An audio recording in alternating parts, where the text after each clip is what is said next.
Let's follow up to this story where Donald Trump started to reset and pivot his campaign by suggesting his supporters maybe use their guns to kill Hillary Clinton. As a backstory, if you missed yesterday's show, here's the video clip of Trump making the suggestion at a rally.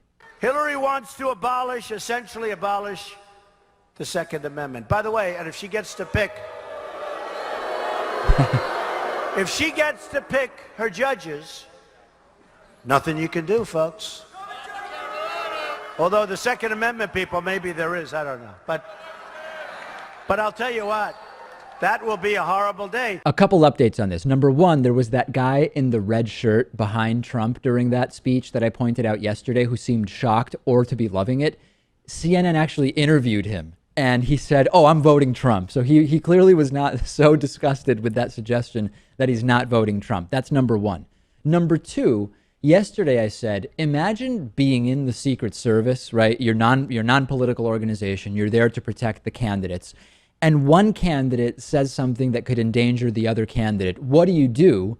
According to CNN, you have a conversation with the campaign. CNN is reporting that a U.S. Secret Service official has confirmed that the Secret Service spoke to the Trump campaign about those comments, saying there has been more than one conversation. The campaign said that they said to the U.S. Secret Service that Donald Trump did not mean to incite violence. That is the report that we have seen. And in response to CNN's report, Trump tweeted that no meeting took place, that no conversation took place. And then the latest is that Reuters says, well, no formal discussion took place with the Secret Service. So I think here the key word, Lewis, is formally. There has not been anything denied that some conversation took place between the Secret Service and the Trump campaign. It appears that that could be true while simultaneously maintaining that there was no formal conversation with Donald Trump personally. I don't know, but if I were in the Secret Service, I would certainly be talking to Donald Trump about this. I don't know why it's hard to believe that the Secret Service might have heard this and said, oh, yeah, we should talk to the campaign about it. Yeah, I'm just wondering what that conversation was.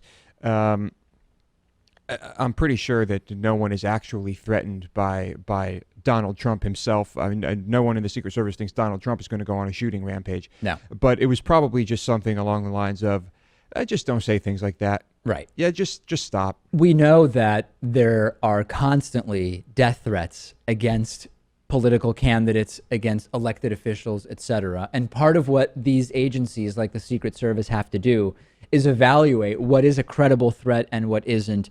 They take all threats very seriously. If you have one of the two major party candidates saying something that could encourage more of those death threats, which then need to be looked into and explored, that's not good for anybody. It's just more work for the Secret Service that could potentially be avoided so they can actually focus on doing what it is they're really supposed to do, which is not protect one candidate from the people that might go after them based on the suggestions made by the other candidate. Now, last thought on this. This morning, I saw a Trump rally, or a Trump speech, I guess you would call it, at the Home Builders Association in Florida, something like that.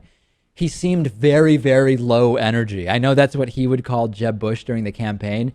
I think something happened over the last 24 hours that may have put Trump over some kind of edge. He showed up with absolutely no energy. He held up a couple of charts that he had printed out. It was palpably lacking the vigor that we have seen from Trump over the last several months. He may really be starting to fall apart here.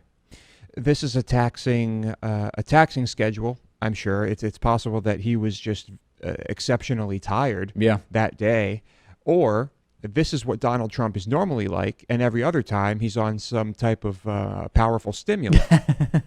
Yeah, I don't know which it is, but noticeably different this morning. GameFly is sort of like Netflix for video games. They have over 8,000 new and classic games for Xbox One, Xbox 360, PS4, PS3, Wii, and a bunch of other platforms. And you can play as many games as you want for one monthly fee.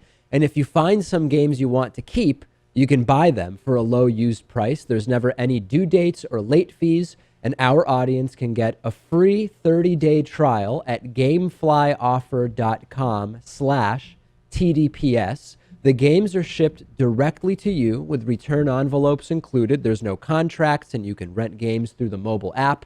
Get the free 30-day trial for the David Pakman Show audience and support our show by going to gameflyoffer.com/TDPS.